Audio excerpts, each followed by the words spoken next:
Hello दोस्तों, कैसे हैं आप सब। उम्मीद करता हूं कि आप लोग अच्छे होंगे।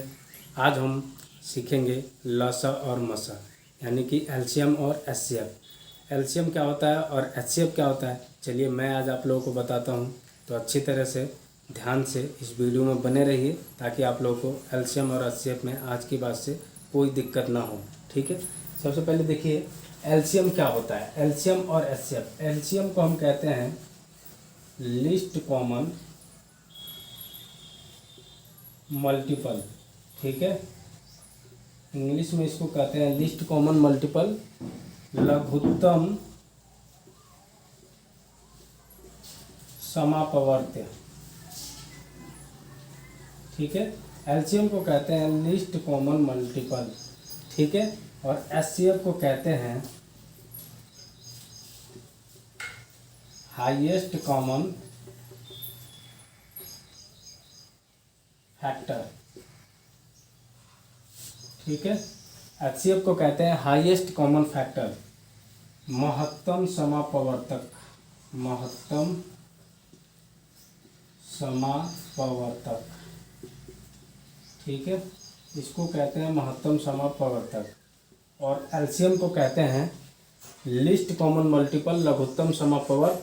और एचसीएफ को कहते हैं हाईएस्ट कॉमन फैक्टर, महत्तम समापवर्तक। ठीक है, अब चलिए इस सवाल को सॉल्व करते हैं। दो सवाल है हमारे पास, एक एलसीएम का सवाल है और एक एचसीएफ का सवाल है। ठीक है, तो एलसीएम तो मैं आपको गुणनखंड विधि द्वारा बताऊंगा और एचसीएफ हम गुणनखंड विधि द्वारा और भाग विधि द्वारा, दोनों विधि द्वारा सीखेंगे। ठीक है, चलिए तो इस सवाल पे देखते हैं क्या होता है। ठीक है, देखिए एलसीएम निकालना है 40, 48 और 15 का। 40, 48 और 15 का एलसीएम निकालना है। तो यहाँ हम लिख लेते हैं ऐसे, डायग्राम बना लेते हैं ऐसे। ठीक है, इसमें हम लिख लेते हैं 40, 48 और 15। ठीक है, इसमें लिख लिए। अब हम क्या करेंगे कि एक ऐसी संख्या खोजेंगे जो कम से कम इन तीनों संख्याओं में से दो को काट रहा हो। कम से कम इन तीनों में से दो को काट रहा है। ठीक है, और वो छोटी से छोटी संख्या हम रखेंगे। ठीक है, तो देखिए यहाँ पे अगर हम दो रखते हैं तो 40 भी कट जाएगा, 48 कट जाएगा, 15 नहीं कटेगा। तीन रखेंगे तो 48 कट जाएगा, 15 कटेगा, 40 नहीं कटेगा। लेकिन हम सबसे पहले दो रखेंगे कि क्योंकि दो छोटी संख्या है, तो सबसे पहले हम छोटी संख्या ही रख के चेक करते हैं कि एलसीएम में सबसे पहले छोटी संख्या रखेंगे ताकि वो दो संख्याओं को कम से कम विभाजित कर सके। यहाँ पे अगर हम दो रखते हैं तो 40 में दो का भाग देंगे तो 20 बार में जाएगा।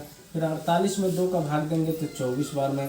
15 से नहीं कटेगा तो इसको ऐसे ही नीचे लिख लेंगे। ठीक है, फिर यहाँ पे एक लाइन खींचेंगे और फिर देखिए फिर यहाँ पे क्या रखें कि कम से कम इन तीनों में से दो संख्याओं को काट दें।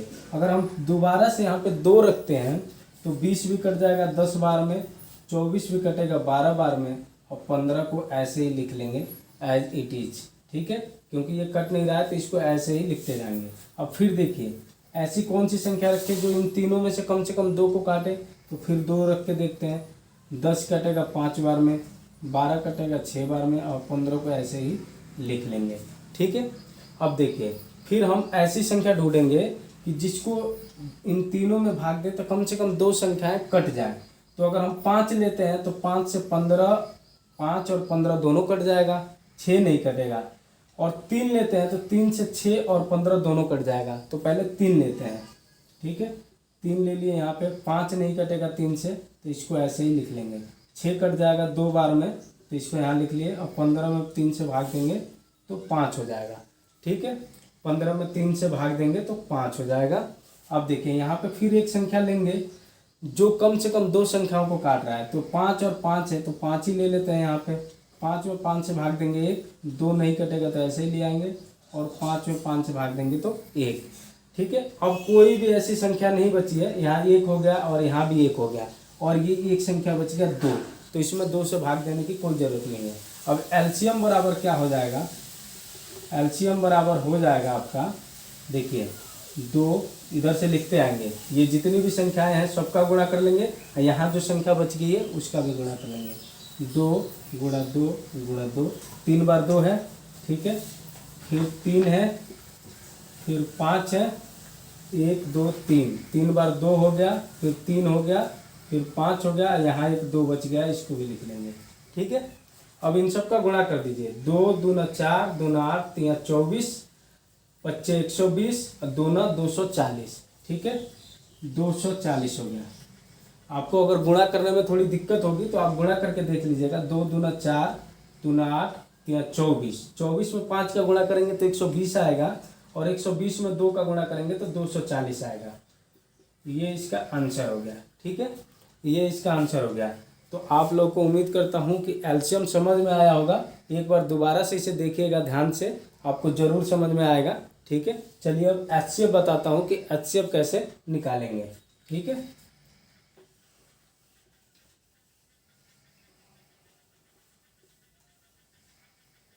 देखिए हमारे पास 3 संख्याएं हैं, 30 42 और 18। इनका क्या करना है कि हमें एचसीएफ निकालना है, महत्तम निकालना है। महत्तम का मतलब ये होता है कि वह बड़ी से बड़ी संख्या जो इन तीनों को पूरी तरह से विभाजित करे, वह बड़ी से बड़ी संख्या जो इन तीनों को पूरी तरीके से विभाजित करे। इसके लिए हम क्या करेंगे, पहले देखिए भाग विधि द्वारा निकाल रहा हूँ मैं। पहले भाग विधि द्वारा निकाल रहा हूँ, इसके बाद से गुणनखंड विधि द्वारा निकालेंगे हम लोग महत्तम। भाग विधि द्वारा, भाग विधि द्वारा निकालने के लिए क्या करेंगे कि सबसे पहले इसको लिख लेंगे हम अवरोही क्रम में। अवरोही क्रम में लिखेंगे इसको। ठीक है,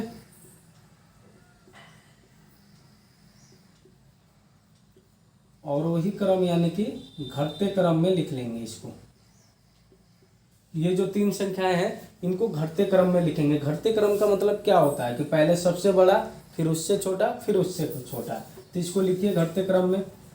पहले हो गया 42, फिर हो गया 30 और फिर हो गया 18। ठीक है, ये हो गया आपका घटते क्रम। अब जब इतना लिख लिया आपने, भाग विधि द्वारा अभी हम लोग महत्तम निकाल रहे हैं। ठीक है, पहले अवरोही क्रम में लिख लिए। अवरोही क्रम हो गया 42 30 18। अब क्या करेंगे कि जो पहली संख्या है, सबसे बड़ी संख्या है, जो पहली सबसे बड़ी संख्या है उसमें इससे भाग देंगे, उसके बगल वाली संख्या से। ठीक है, यहाँ देखिए सबसे बड़ी संख्या क्या है 42, और 42 में भाग देंगे इसके बगल में कौन सी संख्या है 30 से। ठीक, 30 से भाग देंगे, 42 में 30 से भाग देंगे। ठीक है, इसीलिए मैंने अवरोही क्रम में लिखवाया है ताकि संख्याओं को भाग देने में दिक्कत ना हो। 42 में 30 से भाग देंगे, देखिए कितनी बार में जाएगा। अब भाग देते समय ये ध्यान रखेंगे कि जो भी हम यहाँ रखेंगे संख्या, उसका इसमें गुणा करने पे या तो इसके बराबर हो और नहीं तो इससे कम हो। ठीक है, या तो इसके बराबर हो और नहीं तो इससे कम हो। ठीक है, 30 से 42 में अगर 30 से भाग देते हैं तो एक बार में जाएगा, यहाँ 30 से कम 30, यहाँ कम हो जाएगा तो कितना 2 में से 0 गया 2 और 4 में से 3 गया 1। ठीक है, अब यहाँ आ गया 12। अब 12 जो बचा है इसका क्या करेंगे कि यहाँ जो संख्या बच रही है इसमें भाग देंगे। ठीक है, 12 जो यहाँ शेषफल प्राप्त हो गया तो यहाँ जिससे हम भाग दे रहे थे उसमें भाग देंगे। तो 12 से यहाँ भाग देंगे, कितनी बार में जाएगा 2 बार में। 2 बार में जाएगा तो यहाँ कितना हो गया 12 दूना 24। ठीक है, 12 दूना 24, तो यहाँ कितना बच गया 30 में से 24 गया 6 बच गया। ठीक है, अब 6 में जो है 12 का 6 से जो है 12 में भाग देंगे। इस 6 से जो शेषफल प्राप्त हुआ है इस 12 में भाग देंगे। ठीक है, 12 में भाग देंगे, 12 में भाग देंगे कितनी बार में जाएगा 2 बार में। कट गया, यहाँ कट गया ये। ठीक है, 12 में 6 से भाग देंगे तो यहाँ कट गया। अब क्या करेंगे, जब पूरी तरह से कट गया, लेकिन अभी हमने सिर्फ 2 संख्याओं का भाग दिया था, अभी हमारे पास एक संख्या 18 बचा हुआ है। ठीक है, यहाँ देखिए 42 में 30 से भाग दिया और अभी 18 बचा हुआ है। ठीक है, अब यहाँ जो कट गया है तो इसको यहाँ पे लिख लेंगे 6 और फिर 18 में भाग देके देखेंगे। 6 का जो है 18 में भाग देके देखेंगे, 3 बार में जाएगा। ठीक है, 3 बार में जाएगा, कट गया। ठीक, तो अब देखिए जो ये 6 प्राप्त हुआ है, 6 यहाँ पे जो 6 प्राप्त हुआ है इससे 18 भी कट रहा है, 30 भी कट रहा है और 42 भी कट रहा है। ठीक है, तो भाग विधि द्वारा ऐसे ही ज्ञात करते हैं। तो ये जो 6 प्राप्त हुआ है यही क्या हो जाएगा HCF हो जाएगा। HCF बराबर 6। ठीक है, या मौसो बराबर 6, ये आंसर हो जाएगा। ठीक है, भाग विधि द्वारा ऐसे ही जो शेषफल प्राप्त होता जाएगा बचे हुए यहाँ भाजक के में भाग करते जाएंगे, तीनों संख्याओं को चेक करेंगे, तीनों संख्याएं जो यहाँ लास्ट में है संख्या उससे कटनी चाहिए।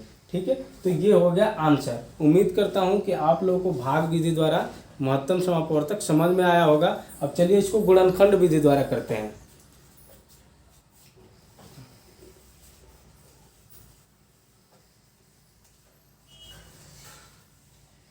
ठीक है, गुणनखंड विधि द्वारा करते हैं इसको। HCF 30, 42 और 18 का। तो हम क्या करेंगे, इन तीनों संख्याओं का अलग अलग गुणनखंड निकालेंगे, इन तीनों संख्याओं का अलग अलग गुणनखंड निकालेंगे। ठीक है, यहाँ देखिए लिख लिया हमने 30, यहाँ लिख लिया 42, यहाँ लिख लिया 18। अलग अलग गुणनखंड निकालेंगे। गुणनखंड कैसे निकालते हैं, इसमें छोटी से छोटी अभाज्य संख्या से भाग देंगे जो इसको काट दे। अभाज्य संख्या क्या होती है, 2, 3, 5, 7, 11, 13, ये अभाज्य संख्याएं होती हैं। ठीक है, तो अभाज्य संख्या से भाग देंगे। पहले 2 से भाग देते हैं, ये 15 बार में जाएगा। फिर 3 से भाग देते हैं, ये 5 बार में जाएगा। फिर 5 से भाग देते हैं, ये 1 बार में जाएगा। तो हम 30 बराबर क्या लिख सकते हैं, 2 × 3 × 5।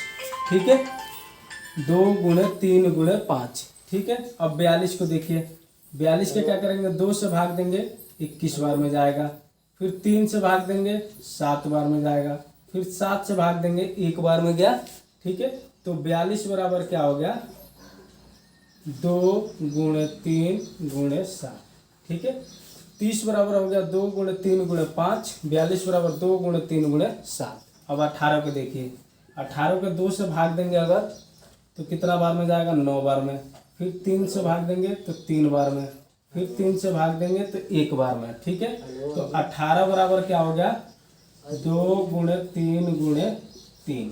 18 बराबर हो गया 2 × 3 × 3।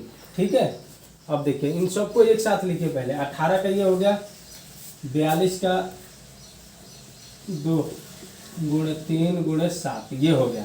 ठीक है, 42 का ये हो गया 2 × 3 × 7 और 30 का यहाँ लिख लीजिए। 30 बराबर हो गया 2 × 3 × 5। सबका समझ में आ रहा है, यहाँ अलग अलग इन सबका गुणनखंड निकाले हैं। 30 का हो गया 2 × 3 × 5, 42 का 2 × 3 × 7 और 18 का 2 × 3 × 3। ठीक है, इतना तक समझ में आ गया आपको, गुणनखंड कर लिया हमने सबका। अब क्या करेंगे कि इन सब में मैच करेंगे। ठीक है, देखिए इसमें भी 2 है, इसमें भी 2 है, इसमें भी 2 है, तो मौसा बराबर हो जाएगा, या इसको इंग्लिश में लिख लीजिए HCF बराबर, पहले तो 2 मिल गया, इसको ऐसे लिख लेंगे। फिर देखिए इसमें भी 3 है, इसमें भी 3 है और इसमें भी 3 है, तो इसका गुणा लिखेंगे 3। अब देखिए इसमें 3 है लेकिन इसमें नहीं है, इसमें 7 है, इसमें 5 नहीं है। ठीक है, सॉरी, इसमें 5 है तो इसमें नहीं है और इसमें भी नहीं है, इसमें 3 है, इसमें नहीं है, इसमें भी नहीं है, तो और कोई संख्या नहीं मिल रही है। तो क्या हो जाएगा, मौसा बराबर जो संख्या इन तीनों के गुणनखंडों में मिल रहा है, 2 मिल रहा है तीनों में, 3 मिल रहा है तीनों में, तो इनको लिख लिया 2 × 3। तो 2 में 3 का गुणा करेंगे तो 6। ठीक है, 2 में 3 का गुणा करेंगे तो 6 आ गया इसका आंसर।